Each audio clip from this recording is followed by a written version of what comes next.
Hello there, and welcome back to the Money Mom podcast. I'm your host, Rachel Kuhn, and we all know that it's back to school season. Holy cow. We're all sending the kids back to school. If you are not a homeschool mom, I actually know I have a lot of homeschool mom followers, which I absolutely love.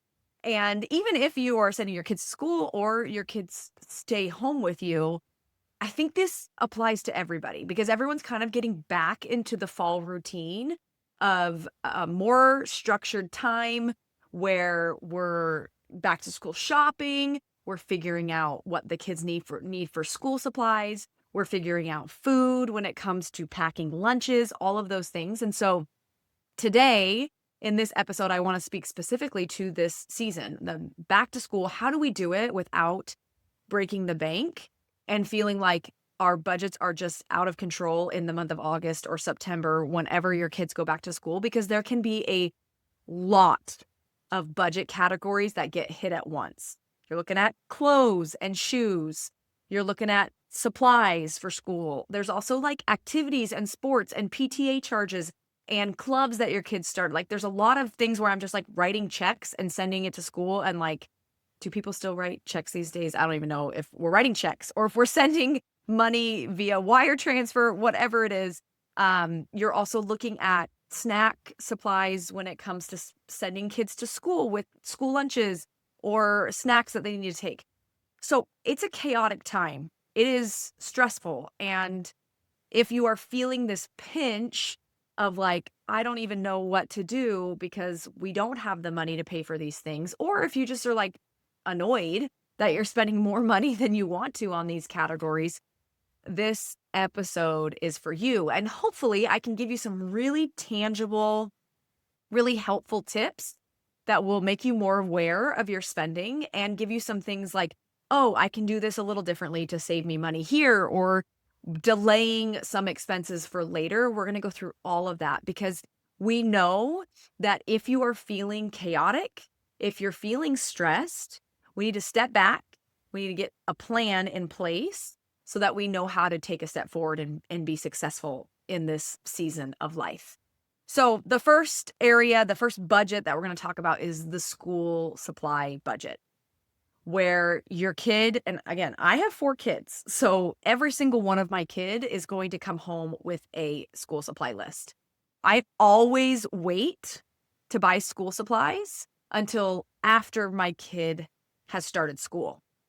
I don't stock up on crayons and glue sticks and whatever I think that they're going to need in school until the kid brings home a sheet of paper with the actual supplies needed, because it changes and I don't know what exactly they're going to need. And I can kind of sort through that list and inventory what we already have on hand. Because most of the time, you don't need to purchase a brand new box of crayons or Sharpies or glue sticks if you already have them in your house right now. So the first thing that I do when that list comes home is I look through it and I go look in our cupboards and where we keep our school supplies, and I try to piece together supplies from that list. And then whatever we don't have, I'll try to fill in the gaps. Now, here's a big tip that I have for you. When that list comes home on the first, second, or third day of school, most of the time, your kids do not need what is on that list until at least a week into school. You know, they're like setting up systems. They're doing like get to know you activities, especially for elementary kids. It might be different for middle school and high school, but my kids are younger. My oldest is just starting middle school. And so I like to wait until like a week after school starts, wherever you are in your area of the country. Most of the time, those school supply items will go on massive discount. They're full price before school starts, and then school starts a couple days later, they're going to put them all on sale to try and get them off the racks. And so we wait a little bit longer to go through and buy everything on clearance. You're going to save a lot of money that way. I also highly recommend being smart about where you shop for your back to school supplies. Amazon is going to be more expensive than if you would go to like the Dollar Tree. If you have a dollar store near you, like, go do your back to school shopping there. They have the same exact items, like manufactured in the same exact place, and you're gonna spend $1.25 at the Dollar Tree versus, $3 or $4 at Walmart or Target or whatever. So where you shop matters. And so price checking what you're doing, and that's one of the reasons I like to shop online if I can, because I can kind of price check and see where I'm gonna get the best deal. And that's where we'll do our main essential shopping. And this is another place that it can get really a slippery slope where you want to buy a bunch of items, a bunch of extra supplies or whatever that looks like. I really try to just get the bare minimum. It's like pencils, crayons, glue sticks, erasers, the basics that my kids need. I don't feel the need to send them with a bunch of extra supplies. I do also like to prioritize with my budget donations to the classroom. That's really important to me. It's a priority for me. I know not everybody has that room in their budget, but I would just recommend helping the teachers out with their school supplies so they don't have to purchase it out of their own pocket. Every year we designate a certain amount of money that I want to buy extra paper for the classroom or baby wipes or whatever. I'm always trying to donate to the classroom just to help the teachers out. And hot take on this, I do think the more you can help your teachers, the more you can be involved in the classroom, the more you can, if you have the space and time to volunteer, the more you can do that, I think the better relationship you have with the teachers and the school, and it just helps your child thrive in that environment. I've had some kids that have had some hard behaviors at school, but I've always kept a really good relationship with my teachers because I show up, I'm there, I'm willing to give my time, energy, and money if needed. And I think that is a big bonus for my kids. I think it helps my kids a lot. So don't come at me for that one, but I just think if you are invested in your children and your teachers, they're going to invest in you as well. Okay. So that's the school supply category. Clothes and shoes are the next category. And we did a whole podcast episode on that, a lot about that in my last episode where I talked about 6 things that I no longer spend money on or I don't like to spend money on as a mom. This is one of those categories where I really try not to overspend in the clothing and shoe department. And I think back to school is the time that people are spending a lot of money on back to school shopping. My opinion on this is that why are we even going back to school shopping? Like, I like to go get my kids one new pair of shoes because I think that they need it and they trash their shoes super fast. We're wearing sandals all summer and they need like actual legit shoes for school. And other than that, we don't actually go back to school shopping. Actually, my husband said that when he was growing up, the only time he would ever go shopping throughout the whole year was at back to school. And they'd go drop like $500 on clothes for him. And he was like, I hated it because then within 6 months, I would grow out of those clothes and then I didn't have clothes and my mom didn't want to spend a bunch of money.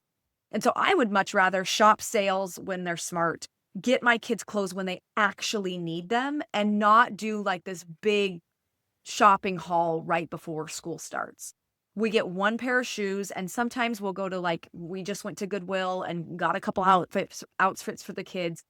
They don't need to be in brand new clothes on the first day of school. You can probably find some outfits that are in their closet. Yeah, it's nice to be in like fun, fresh clothing, but you don't need 5 new outfits for the first day of school. You can just do one and then they can wear clothes, that they've worn before. We don't have to let's normalize our kids wearing normal clothes and not brand new clothing all the time.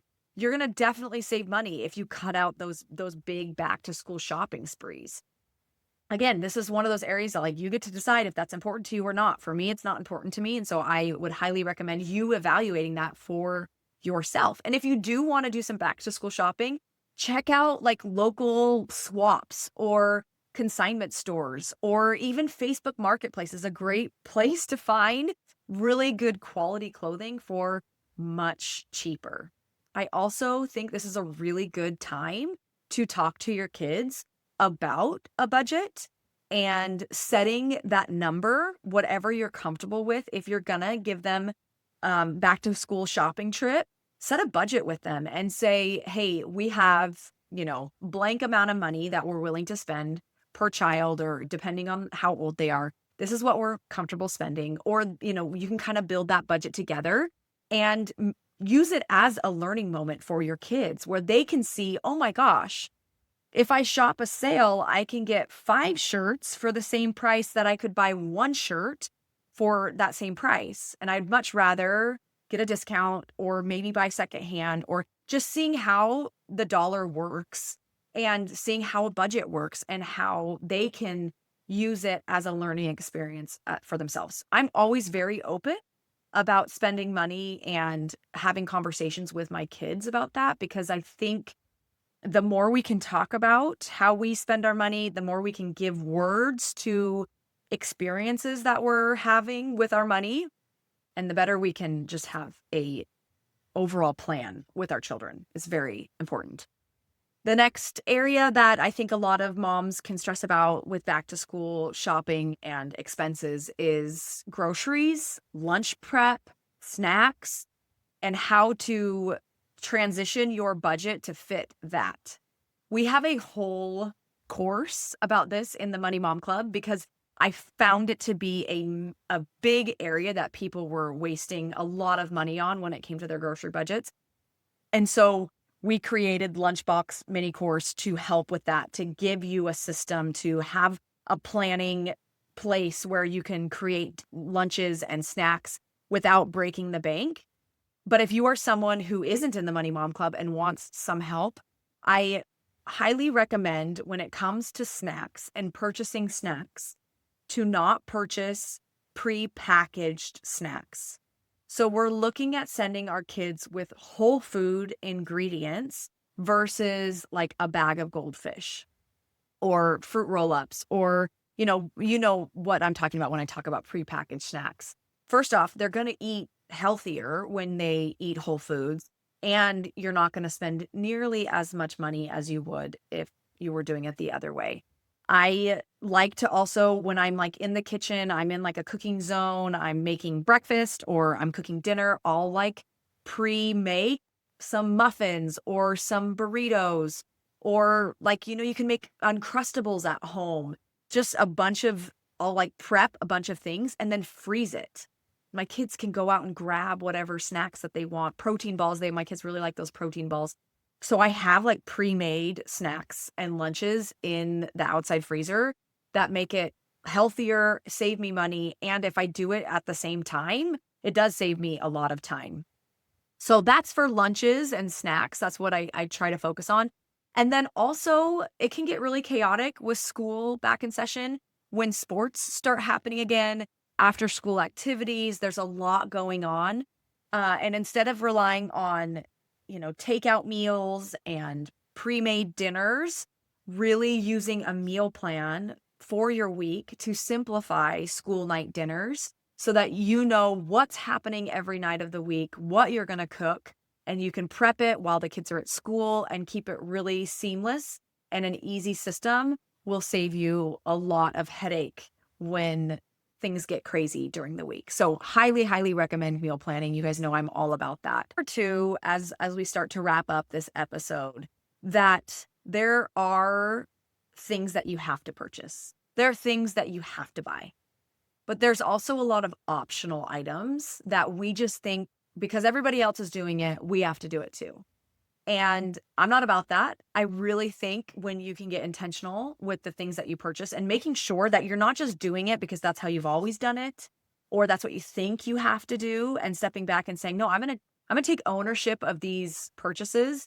I'm going to use whatever tools I can to save time and money, and really making sure that I'm not spending more money than I want to, that I'm comfortable with. Can I save money in other areas if I really want to prioritize expensive things during this time of year? Because again, it can be very stressful when all of these extra expenses start getting loaded on. You don't have to do it all. And I'm giving you this permission. You don't need a brand new wardrobe for your child. Your kid doesn't need every single school supply on the first day. You don't have to have a Pinterest perfect experience. You can if you want to, but you don't have to do that. And a peace of mind, feeling good about your financial situation is much more important than the look of having it all together, being all put together, because we're all putting on a show. Everybody is. And I think if you looked at, somebody who looks like they have it all together, nobody has it all together. Just remember that we're all doing the best we can, and you need to do the best you can. So really try to focus on the things that you are important to you and the things that aren't important to you. And just try a couple new things from this episode, maybe this week or as you're going back to school. One of the things that you want to implement is meal planning, and you want to get a meal plan. I'll drop my free 2-week meal plan in the comments so you can go click a button and add everything to your grocery cart and not have to think about a meal plan for the next 2 weeks. I'll help you out with that. But I would love to hear if you use any of these back to school savings tips, if you thought about anything differently. And I hope everyone has a wonderful time sending their kids back to school, and hallelujah for structure and systems again. Okay, I'll see you in the next episode.